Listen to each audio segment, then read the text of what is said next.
नमस्कार फ्रेंड्स। जय श्री कृष्णा।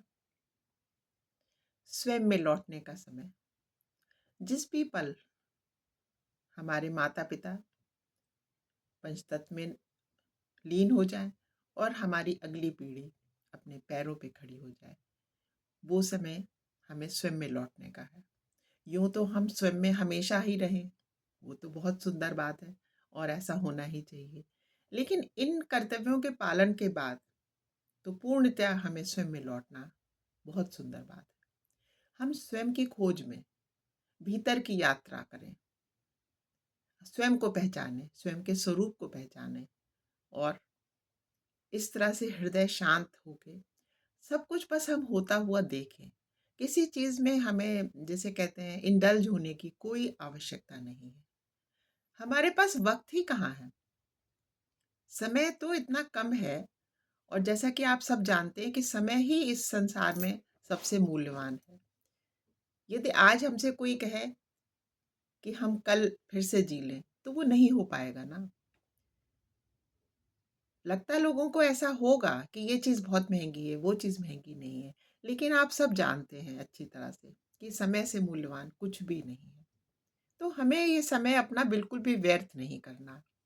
हमें देखना है कि हमारी कहाँ से कमी है, किनको हम उन कमियों को दूर कर सकते हैं और शांत भाव से उन चीज़ों में बिल्कुल भी हम लिप्त नहीं हों, सांसारिक चीज़ों में।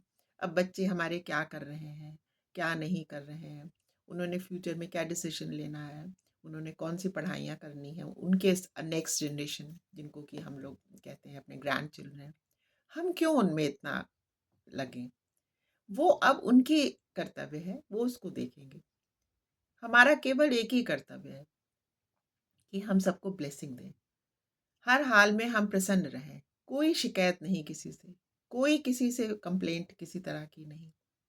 जो है जैसा है सब बहुत अच्छा है, क्योंकि समय ही कहाँ है कि हम किसी को कंप्लेंट करें।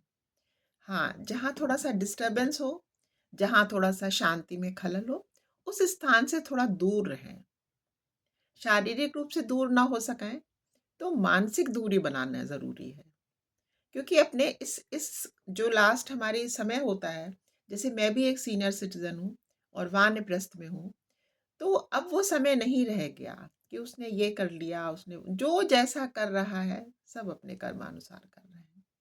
यदि सही कर रहा है तो बहुत अच्छी बात है, जो सही नहीं भी कर रहा है, उसमें हमारा कोई योगदान नहीं है। सब अपने हिसाब से ही चलने वाले हैं। तो हमको बस ये है कि हम अपने में सिमट के रहें। हल्का सा भोजन करा, अपने मन का घूमा, सैर करी और वो करें जिससे हमारी आत्मा को आनंद मिलता है। किसी लड़ाई में, किसी झगड़े में, किसी पंचायत में बिल्कुल जिसे कहते हैं निर्लिप्त भाव से रहना है। किसी चीज़ में आसक्ति रखनी ही क्यों है हमको। जीवन भर तो हमने बहुत मेहनत करी और जो सपने कर्तव्य थे उनको पूरा पूरा किया। अब ये हमारा स्वयं का समय है। तो हम स्वयं में लौट के रहें, स्वयं में सिमट के रहें, स्वयं में आनंदित रहें, स्वयं के साथ रहें। थैंक यू फ्रेंड्स, आज के लिए इतना ही। जय श्री कृष्ण।